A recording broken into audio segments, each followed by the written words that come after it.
Sam Altman, the CEO of OpenAI, is one of the most famous people in tech. The guy is worth $2 billion. But when you dig a little bit deeper into his past, you realize that he's not that bright. He dropped out of college to start a company that ended up being a complete failure. And yet, somehow he's a billionaire. The reason is one thing: venture capital. Venture capital is something that most of us cannot access or refuse to access. I will get to the refuse part later. You see, half of Sam Altman's net worth is from Stripe. In 2010, Sam Altman invested $15,000 to buy 2% stake in Stripe. Yep, this is not a typo. Yes, $15,000 bought him 2% of Stripe. Now, because of some dilution, the interest is estimated to be only 1%, but since Stripe is worth about $100 billion, his 1% interest is worth $1 billion,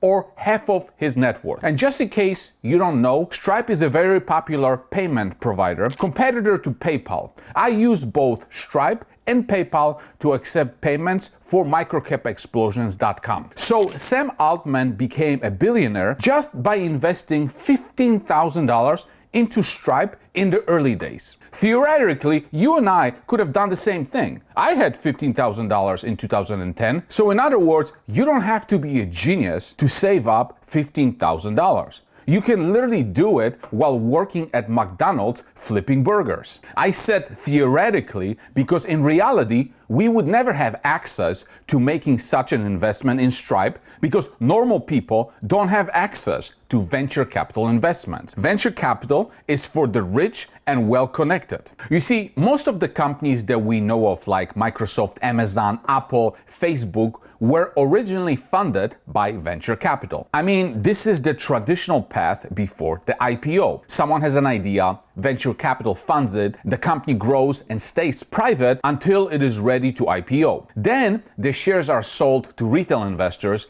and the original founders and venture capital investors cash out completely or partially. In other words, the original investors, the venture capital investors, make the majority of the money, and we, the retail investors, are dealt the leftovers and the crumbs. That's not very fair, would you agree? Consequently, many retail investors claim that they would love to have access to venture capital investments, but I think that they only claim that. Just like a woman is interested in a man that is already married. She only wants him because he's taken. Retail investors only want access to venture capital because they cannot have it. I say it because when they do have access to it, they turn their nose at it. You see, we already have access to venture capital investments, but we refuse to take advantage of them. Let me explain. The majority of exciting companies get originally funded by venture capital before going public, but the majority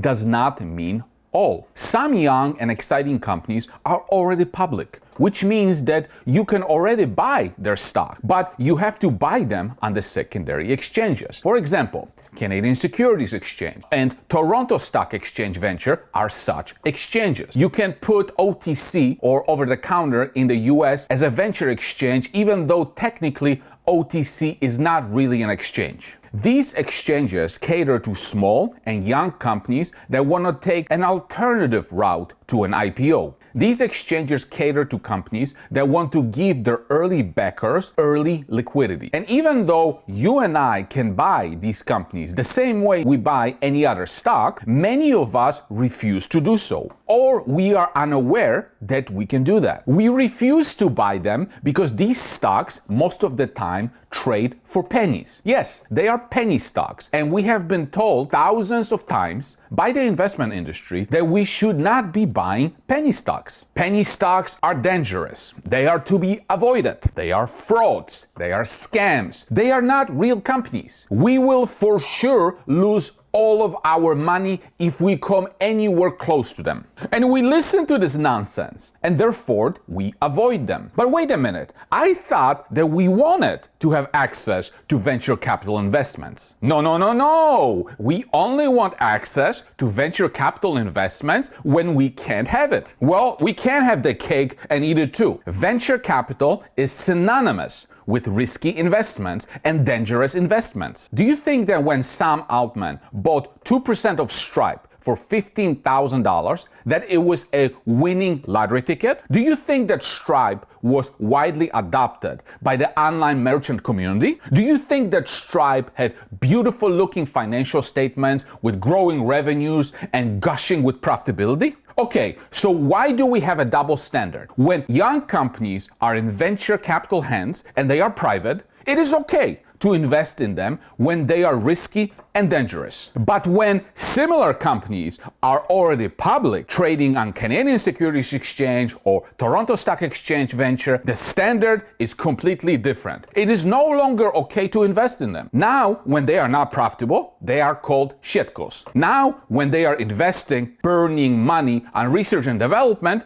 they are called frauds or scams. The bottom line is this: do you want to get rich or not? And you're not getting access to private venture capital investments similar to what Sam Altman got anytime soon. So you have a choice to make. Keep eating crumbs or leftovers and being liquidity for venture capital, or you can change the way you think about penny stocks and selectively pick the ones that have a decent probability of success. However, don't expect all of them to work out, just like not all Sam Altman's investment worked out. For example, I made millions of dollars on Aduro Clean Technologies, but at the same time, I lost all of my money on Voxter Analytics Corporation. I invested in Aduro Technologies in 2022 when nobody wanted to touch it. It was a penny stock trading on a secondary exchange. This company was dangerous and to be avoided. Well, I did my homework.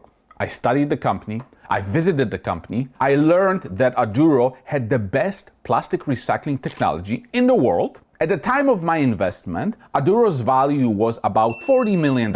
So I bought 1% of the company. Today, the value is about $400 million, and I think there is another 10x to 100x left. In other words, I didn't have access to venture investments like the rich and famous because I didn't let the investment industry convince me to eat the leftovers. I made millions of dollars. Now I am investing in another company that people don't want to touch it now. Some of you will actually leave me a comment under this video saying, "Oh, this company is junk, you are pumping another shitco." Okay, don't look at it. You want to eat crumbs and make venture capitalists rich? That is completely fine with me. But I am investing in Goat Industry. The story is literally 2 weeks old. Goat Industries is just a public shell that acquired BetSource on December 10, 2025. So 2 weeks ago. So barely anybody in the public markets even knows about this company. BetSource has a technology that is disrupting how casinos make money from sports betting. The company helps casinos create their own sports betting books. The company aggregates content of various sporting events and provides this content